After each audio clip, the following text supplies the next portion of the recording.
आप सभी को good evening, welcome to my YouTube channel. तो हमने कल के पिछले वीडियो में पढ़ा था एक्ट के बारे में, जो ईस्ट इंडिया कंपनी के ऊपर लाया गया कानून था, जो अधिनियम था, एक्ट था, उसके बारे में हम लोग पढ़े थे।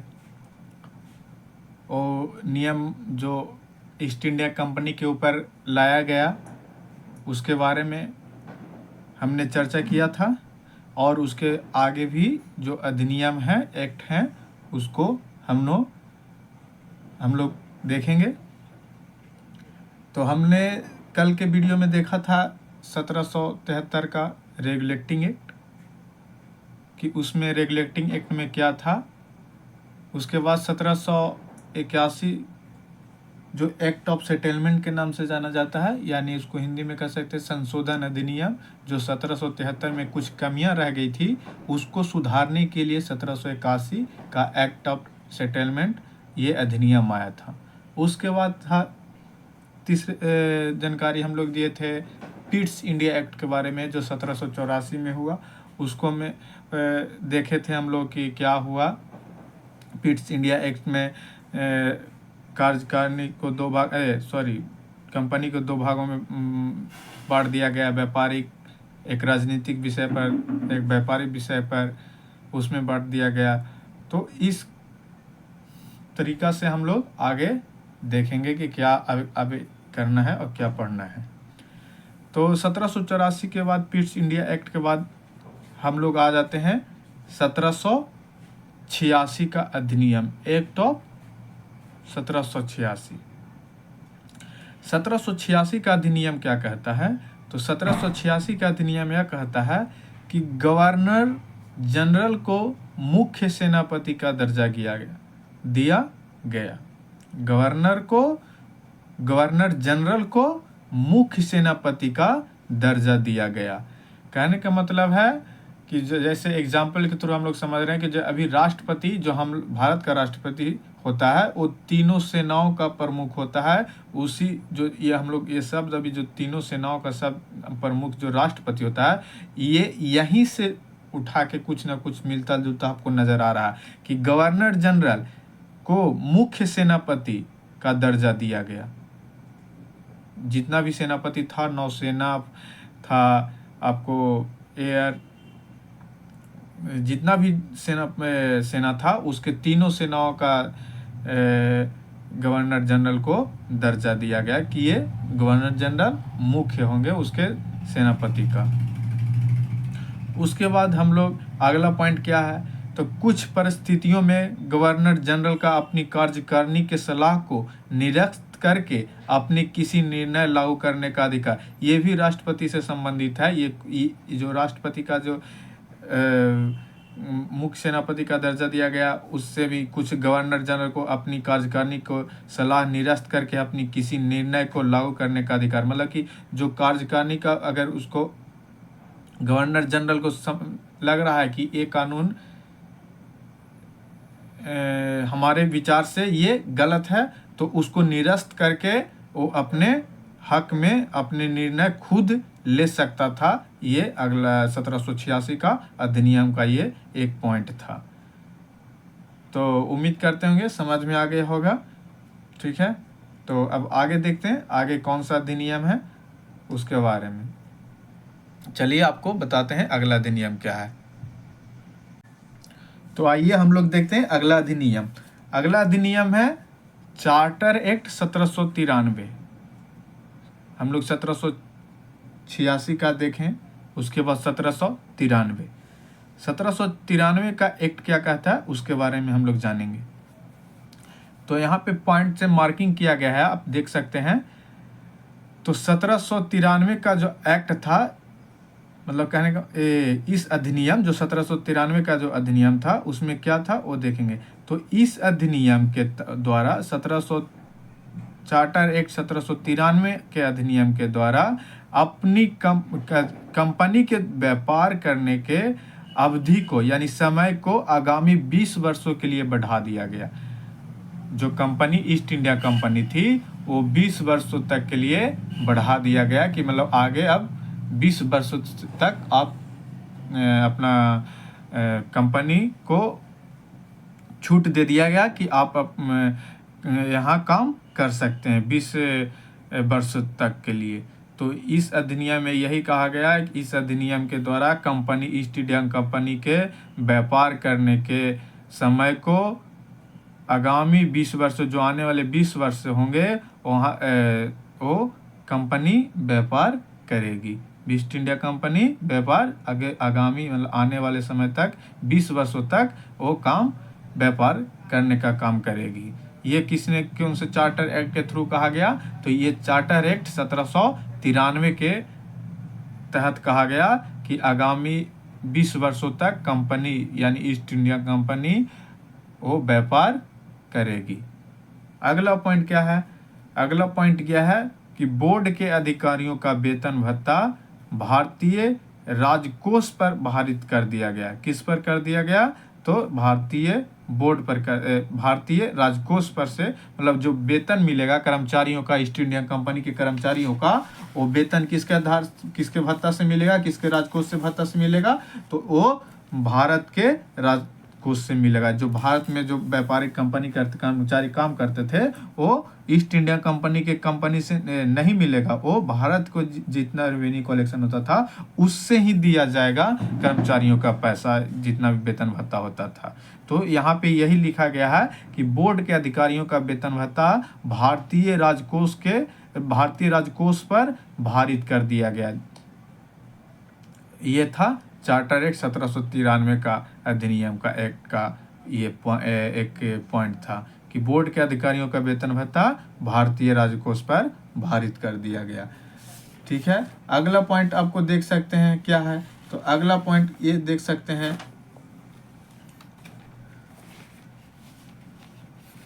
जब यहाँ पे एक पॉइंट छूट गया है, अगला पॉइंट आपको हम रिकॉल करवा देते हैं, चाहे तो आप हम सुनकर भी लिख सकते हैं। आप यहाँ पे लिखा गया नहीं है।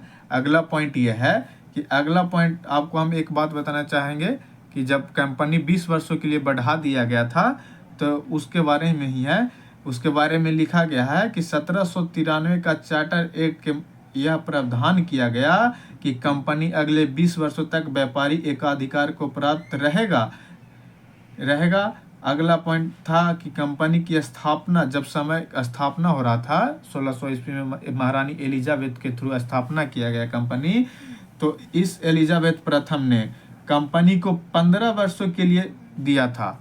जो अभी 20 वर्ष हुआ, यहाँ पे लिखा गया कि अवधि के आगामी 20 वर्षों के लिए नहीं, पहले 15 वर्ष के लिए ही काफ़ी था। जब 1600 ईस्वी में इसका कंपनी का स्थापना हुआ था, तो महारानी एलिजाबेथ प्रथम ने 15 वर्षों तक ही कंपनी को व्यापार करने की छूट प्रदान की थी। लेकिन वहाँ का जो राजा था, ब्रिटेन का राजा, इंग्लैंड का राजा था, जेम्स प्रथम ने कंपनी के अनिश्चितकालीन व्यापार करने का अधिकार प्राप्त कर दिया। यानी कि कहने का मतलब है कि वो कभी सब दिन के लिए, अनिश्चितकालीन मतलब सब दिन के लिए व्यापार कंपनी को करने का पूर्वी देशों के साथ कर दिया गया, भारत के साथ कर दिया गया। लेकिन इस चार्टर एक्ट के अधिनियम के थ्रू यह कानून बना कि इस कंपनी को यानी ईस्ट इंडिया कंपनी को व्यापार करने का समय आगामी 20 वर्षों तक ही रहेगा। यानी कहने का मतलब है, जब 1793 था तो 1793 का आगे 20 वर्षों यानी 1813 तक ही रहेगा, सीमित रहेगा। यह कहा गया इस चार्टर एक्ट अधिनियम के थ्रू से। आगे पॉइंट क्या है? तीसरा पॉइंट यह था कि कंपनी के अधीन अधिकारी और कर्मचारी के वेतन भारतीय राजस्व से दिए जाने का प्रावधान किया गया। किससे? तो भारतीय राजस्व से ही दिया जाने का प्रावधान किया गया। आगे एक पॉइंट और देखिएगा कि लॉर्ड कॉर्नवालिस के लिए, जो लॉर्ड कॉर्नवालिस था 1785 से 93 उनका कार्यकाल था लॉर्ड कॉर्नवालिस का। पिछले वीडियो में हमने बताया था लॉर्ड कॉर्नवालिस के लिए शुरू की गई सुविधा का विस्तार आगे आने वाले जितने भी गवर्नर जनरल होंगे उनको उस अन्य गवर्नर जनरल होंगे जो आने वाले होंगे उनके लिए विस्तारित कर दिएगा कि आगे कंपनी का मालिक कौन हो सकता है या नहीं हो सकता, उसके बारे में आपको चर्चा किया गया था। तो ये था 1793 का चार्टर एक्ट। अब उसके बाद आगे देखते हैं, आगे है 1793 के बाद अब जितना भी चार्टर एक्ट यहाँ से आएगा वो 20 वर्ष के बाद ही आएगा, यानी कि 20 वर्ष तक कोई भी अन्य चार्टर एक्ट यानी अधिनियम लागू नहीं होगा। जब भी होगा तो 20 वर्षों तक होगा, यानी कि नया कानून आएगा तब 20 वर्ष में ही आएगा, ना कि अलग इधर बीच में 10 वर्ष 5 वर्ष के अंतराल पे आ जाएगा। नहीं, 20 वर्ष के जब भी कोई कानून आया था तो 20 वर्ष में ही आया था। जैसे अभी 1793 है तो 1793 में 20 ऐड कर दीजिएगा तो वो 1813 का हो जाता है। तो अब देखते हैं 1813 का चार्टर एक्ट अधिनियम क्या है, उसके बारे में हम लोग देखते हैं। चलिए अब आते हैं चार्टर एक्ट 1813, चार्टर अधिनियम 1813।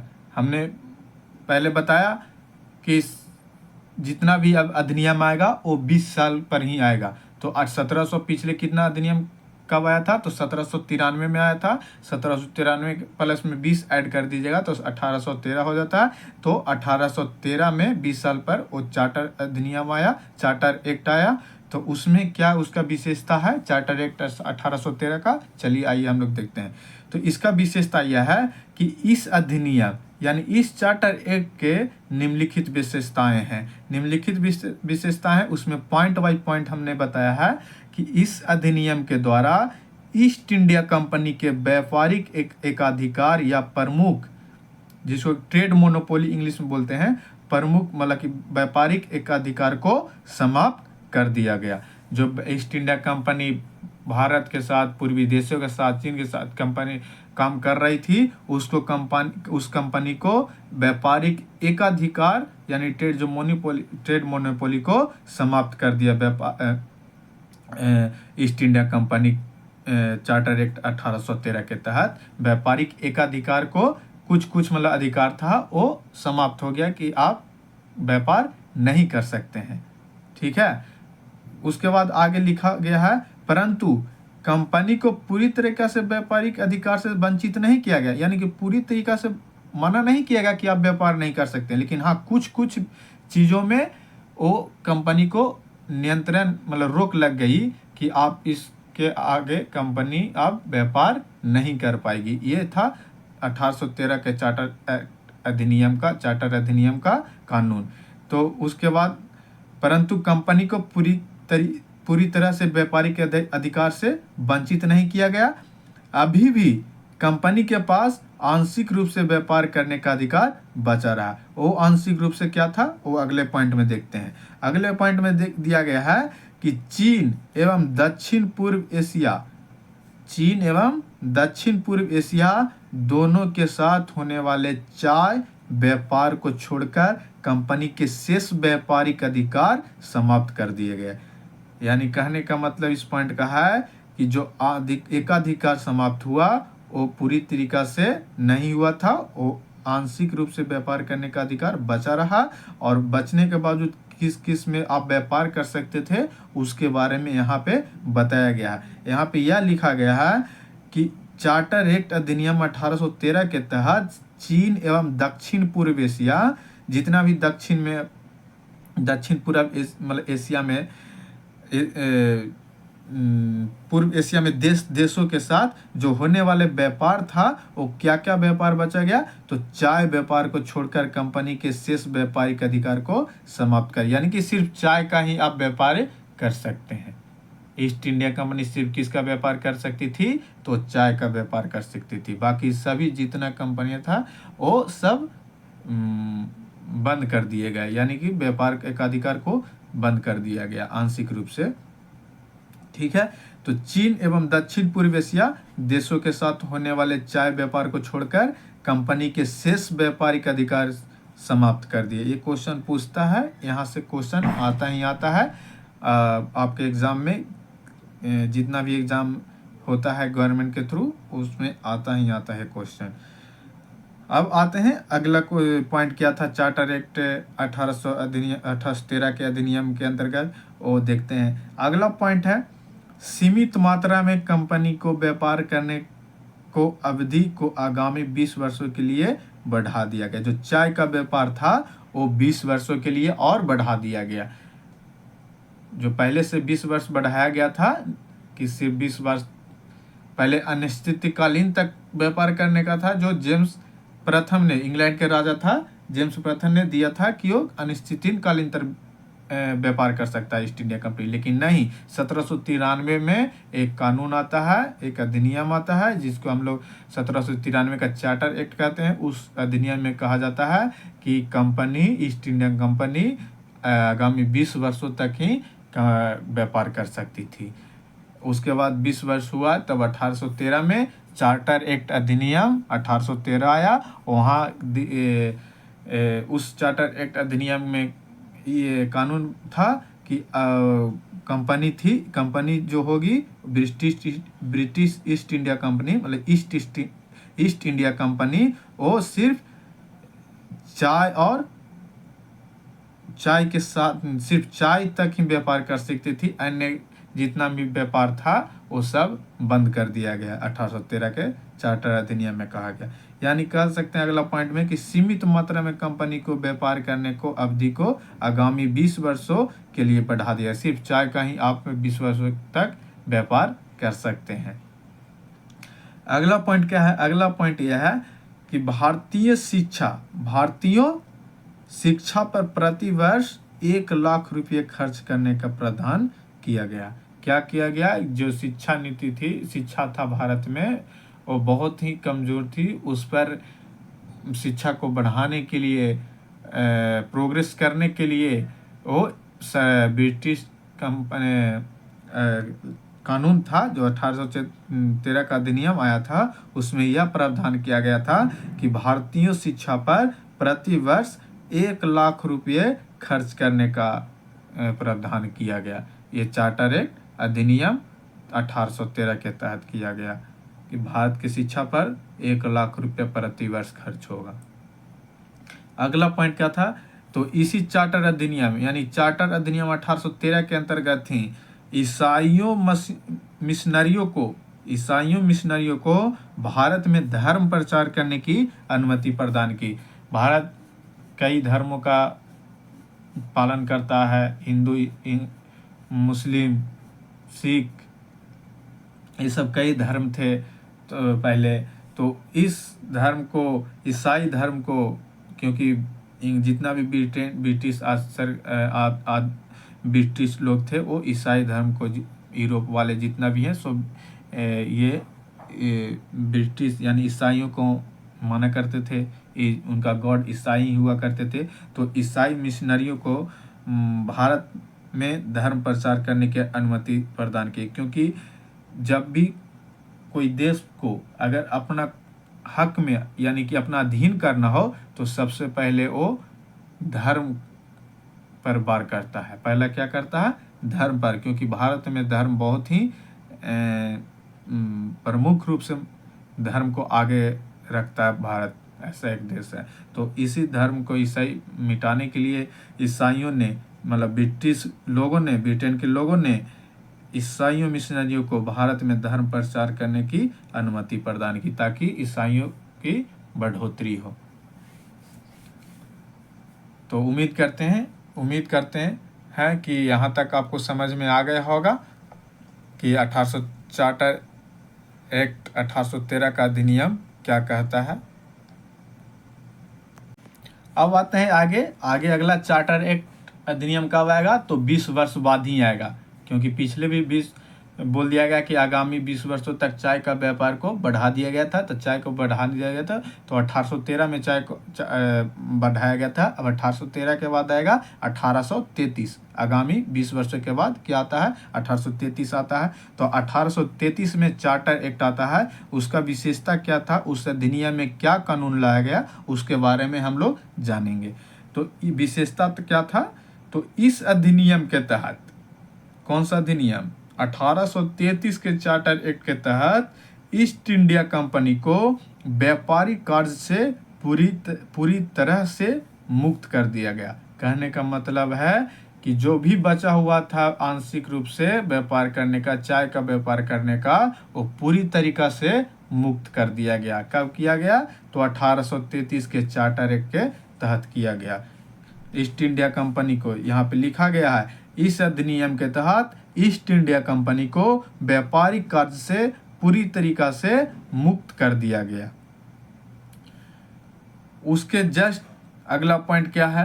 तो उसी चार्टर एक्ट अधिनियम जो 1833 में आया था, उसी में एक पॉइंट यह भी दिया गया है कि बंगाल के गवर्नर जनरल को, यहाँ पे अंडरलाइन कीजिएगा, गौर कीजिएगा, बंगाल के, ये क्वेश्चन बहुत ही टफ है, ये पूछता है, बहुत सारे लड़के लोग यहाँ पे विद्यार्थी लोग फंसते हैं ये क्वेश्चन में कि बंगाल के गवर्नर जनरल को भारत का गवर्नर जनरल कब कर दिया गया? तो चार्टर एक्ट 1833 के तहत किया गया था।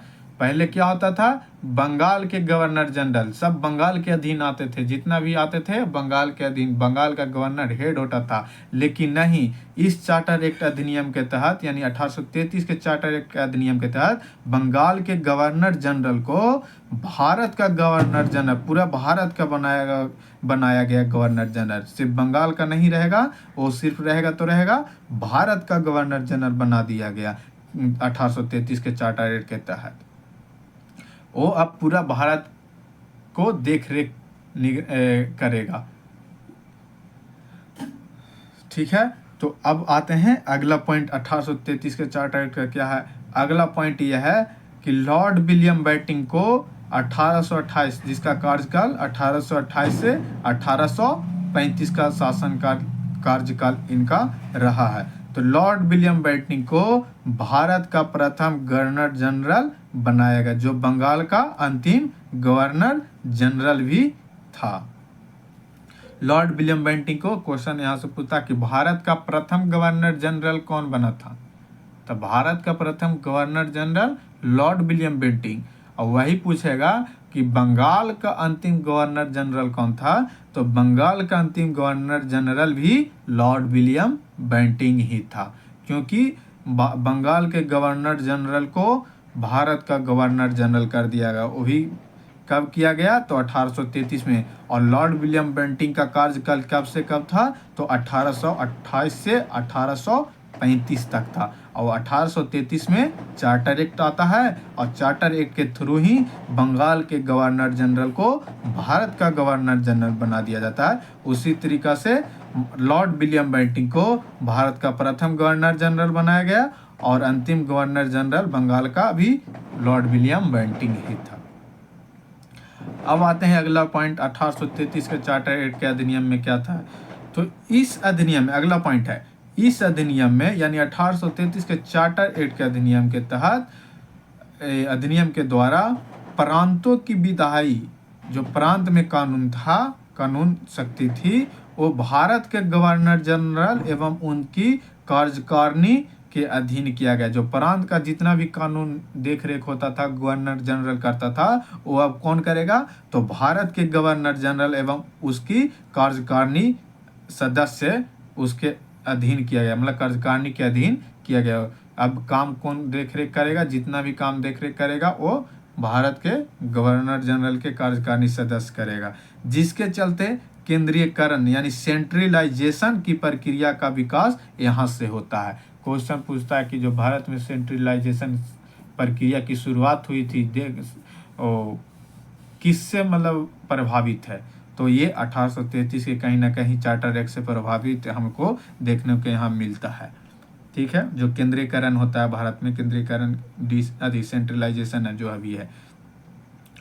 तो ये सबसे महत्वपूर्ण टॉपिक था। उसमें क्वेश्चन पूछता है कि भारत के गवर्नर जनरल उसकी कार्यकारिणी के अधीन किया गया, जिसके चलते केंद्रीयकरण की प्रक्रिया कहाँ से हुई? तो ये 1833 के चार्टर एक्ट के अधिनियम से हुआ था। अगला पॉइंट क्या है? अगला पॉइंट 1833 का चार्टर एक्ट यह है, इसमें कुछ मेंशन नहीं किया गया है। इसमें मेंशन किया गया है कि कंपनी को प्रशासनिक कंपनी बना दिया गया था। कंपनी को, जो ईस्ट इंडिया कंपनी जो काम कर रही थी दो भागों में, अब उसको एक ही भागों में बदल दिया गया था। वो कंपनी था, कंपनी को प्रशासनिक कंपनी बना दिया गया। और एक और तीसरा पॉइंट इसमें ऐड नहीं किया गया है, वो आप लोग ऐड कर लीजिएगा। और एक और पॉइंट इसमें ऐड किया गया है, वो पॉइंट यह है कि कंपनी के अधीन होने वाले जो कर्मचारी होंगे उसके अंदर भेदभाव को प्रतिबंध कर दिया गया। जो पहले होता था भेदभाव होता था, कंपनी में सिर्फ पढ़े लिखे ही लोग जो अंग्रेजों के गुलामी करते तो वही रह सकते थे, उनके साथ जो सही भेदभाव जो होता था पहले कि तुम नहीं जा सकता या फिर काले लोग नहीं जा सकते, जो होता पहले भेदभाव होता था, जिस तरह से भी हो भेदभाव वो होता था, उसके भेदभाव को 1833 के चार्टर एक्ट के थ्रू ही इस भेदभाव को प्रतिबंध लगा दिया गया। और अगला पॉइंट क्या है, अगला पॉइंट 1833 के चार्टर एक्ट के थ्रू यह है कि भारतीयों को यह अधिकार दिया गया कि कंपनी के अधीन, जो ईस्ट इंडिया कंपनी है उसके अधीन भारतीय नियुक्त हो सकेंगे। क्या हुआ कि भारतीयों को यह अधिकार दिया गया कि कंपनी के अधीन ही भारतीय नियुक्त हो सकेंगे। ये 1833 के चार्टर एक्ट के तहत किया गया, यह एक कानून था। अगला पॉइंट क्या था, हम लोग बता ही दिया कि बंगाल के गवर्नर जनरल को भारत का गवर्नर जनरल बनाया गया और भारत का प्रथम गवर्नर जनरल बना लॉर्ड विलियम बेंटिंक, जिसका कार्यकाल 1828 से लेकर के 1835 तक था। तो भारत का प्रथम governor general Lord William Bentinck को बनाया गया। वही क्वेश्चन पूछता बंगाल का अंतिम गवर्नर जनरल कौन है, तो बंगाल का अंतिम governor general Lord William Bentinck ही थे। आगे पॉइंट क्या है इसमें दिया गया है, अगला पॉइंट है कि इस अधिनियम के द्वारा यानी चार्टर एक्ट 1833 के द्वारा गवर्नर की कार्यकारिणी में सदस्यों की संख्या 3 से 4 कर दिया गया। पहले था 4 सदस्य 1773 का रेगुलेटिंग एक्ट में, फिर उसके बाद आते हैं तो ईस्ट इंडिया एक्ट में 4 से घटाकर 3 कर दिया जाता है। अब 1833 के चार्टर एक्ट में संख्या 3 से बढ़ाकर 4 कर दिया गया। और भी चौथे सदस्य कैसे सदस्य होंगे, तो चौथे सदस्य होंगे जो विधिक सदस्य होंगे यानी लीगल मेंबर होंगे। क्या होंगे, वो पहले लीगल मेंबर का चुनाव नहीं होता था, वो अब कैसे होंगे तो वो लीगल होंगे, वो शामिल किया जाएगा विधिक तरीका से, मतलब कानूनी तरीका से वो सदस्य रहेंगे। तो अगला इस पॉइंट में समझ गए कि इस अधिनियम के द्वारा गवर्नर की कार्यकारिणी में सदस्यों की संख्या 3 से बढ़ाकर कितना कर दिया गया, तो 4 कर दिया गया। और चौथे सदस्य कैसे होंगे, तो विधिक सदस्य यानी लीगल मेंबर के रूप में शामिल किया गया। अगला पॉइंट क्या है कि इस अधिनियम के द्वारा ही यानी 1833 के चार्टर एक्ट के द्वारा भारत में विधि आयोग लॉ कमेटी के गठन का प्रस्ताव किया गया। कानून की कमेटी जब कानून बनेगा उस कमेटी का प्रावधान किया गया और उस कमेटी के प्रावधान 1834 में लॉर्ड मैकाले अध्यक्षता में विधि आयोग का गठन किया गया। लॉर्ड मैकाले के अध्यक्षता में 1834 में विधि आयोग यानी कानून आयोग का गठन किया। जो कानून बनाएगा उसका आयोग का गठन किया गया। कब किया गया, तो 1834 में। किसके थ्रू, तो लॉर्ड मैकाले की अध्यक्षता में किया गया। ये कहाँ किया गया है, तो ये चार्टर एक्ट 1833 के एक्ट में प्रावधान किया गया था। ठीक है, तो उम्मीद करते हैं आपको समझ में आ गया होगा। अब आगे देखते हैं अगला एक्ट क्या है, उसके बारे में हम लोग देखेंगे। तो चलिए देखते हैं। हाँ, एक पॉइंट और इसमें छूट गया था, नोट करके लिख लीजिएगा आप लोग। नोट में यह लिखा गया है कि 1813 के चार्टर एक्ट के तहत कंपनी के व्यापारिक अधिकार को आंशिक रूप से समाप्त किया गया था, तो वहीं 1833 के तहत पूर्णतः समाप्त कर दिया गया। यहाँ पे क्वेश्चन पूछता है ईस्ट इंडिया कंपनी को आंशिक रूप से कब समाप्त किया गया था व्यापारिक करण, तो 1813 में। लेकिन वही पूछ देगा कि पूर्णतः कब किया गया था, पूर्णतः समाप्त कब कर दिया गया था ईस्ट इंडिया कंपनी को, कब व्यापारिक कंपनी को बंद, तो 1833 में कर दिया गया। और भी एक पॉइंट और ऐड कर लीजिएगा इसमें कि भारत में शिक्षा का माध्यम अंग्रेजी, भारत में जो शिक्षा का माध्यम अंग्रेजी वो लॉर्ड विलियम बेंटिंग के शासनकाल में 1835 ईस्वी में बनाया गया। ये एक नोट कर लीजिएगा, बहुत ही महत्वपूर्ण बातें हैं, ये नोट कर लीजिएगा आप लोग। भारत में शिक्षा का माध्यम अंग्रेजी है जो लॉर्ड विलियम बेंटिंग के शासनकाल में 1835 ईस्वी में बनाया गया था। ठीक है, तो उम्मीद करते हैं आप लोगों को समझ में आ गया होगा। यहाँ तक समझ गए हैं आप लोग। तो अब अगले चार्टर एक्ट 1853 में आते हैं, जो भी 1833 के बाद 20 साल बाद आता है चार्टर एक्ट, और 1800 का आता है 53 में आते हैं। अब 1853 का चार्टर एक्ट का अधिनियम यानी विशेषता देखते हैं 1853 का। अब इसमें क्या है, तो इसमें यह लिखा गया है कि इस अधिनियम के द्वारा पहली बार कंपनी के सेवा के लिए योग्यता के आधार पर यानी ऑन मेरिट सिस्टम पर भर्ती प्रस्ताव किया गया। यानी पहले ऐसा ही चुन लिया जाता था बिना मेरिट के आधार पर ही कि तुम चलो, तुम काम करना, तुम काम करेगा, ये काम करेगा। लेकिन नहीं, 1853 में एक चार्टर एक्ट आता है और उस चार्टर एक्ट में यह कहा जाता है कि 1853 के अधिनियम के द्वारा पहली बार कंपनी के सेवा के लिए योग्यता के आधार पर जो अपना मेरिट होगा उस आधार पर भर्ती का प्रस्ताव किया गया। और योग्यता के संबंध में मापदंड को निर्धारित करने के लिए 1854 में मैकाले समिति गठित की गई और इस समिति ने 1854 में ही अपना प्रतिवेदन यानी रिपोर्ट प्रस्तुत करता है लंदन में जाके, जिसमें योग्यता को मापने के लिए खुली प्रतियोगिता परीक्षा का प्रस्ताव किया गया है तथा इसके लिए आयोग कमीशन बनाने का सुझाव भी दिया गया था।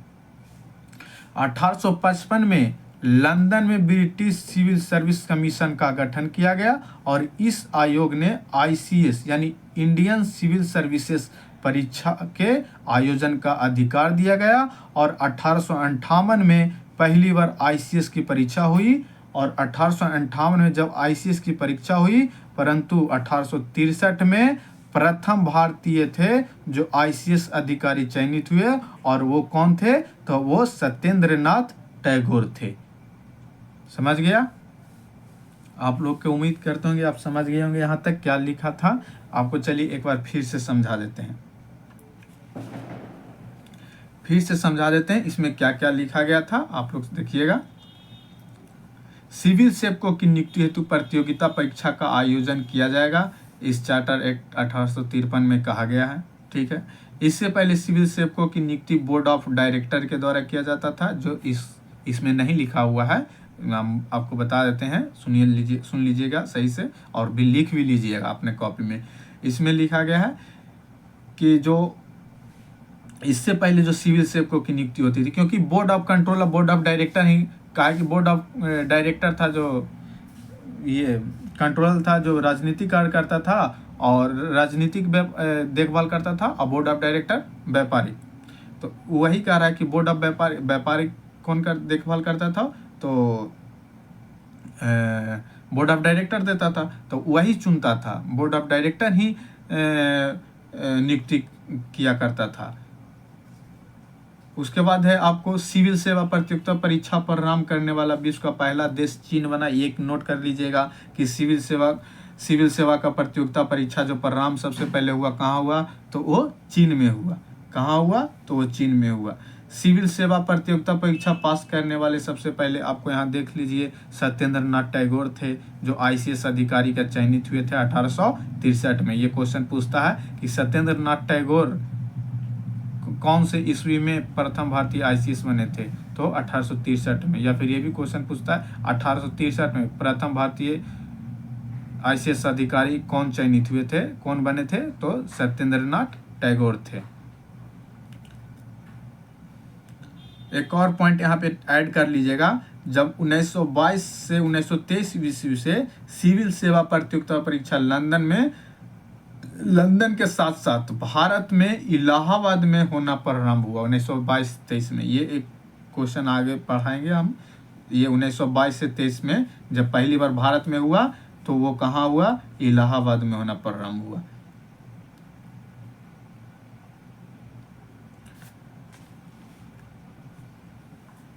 सॉरी, हिल गया यहाँ पे।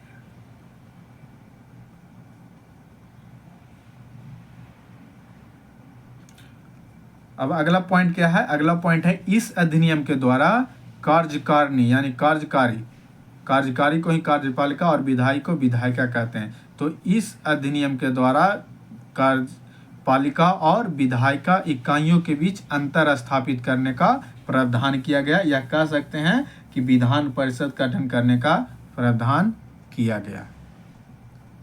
तो विधान परिषद का प्रावधान कब किया गया, 1853 के चार्टर एक्ट के तहत ही किया गया। तो आज यहीं तक क्लास को रहने देते हैं, अब आगे चलेंगे। अगला क्या है उसके बाद हम लोग कल आपको देखेंगे, आपको कल की वीडियो में मिलेगा। और कमेंट कीजिएगा कुछ, क्या कैसा लगा क्लास, कैसा लग रहा है आपको, पढ़ाई सही तरीक़ा से बता रहे हैं कि नहीं बता रहे हैं, उसको कमेंट कीजिएगा आप लोग।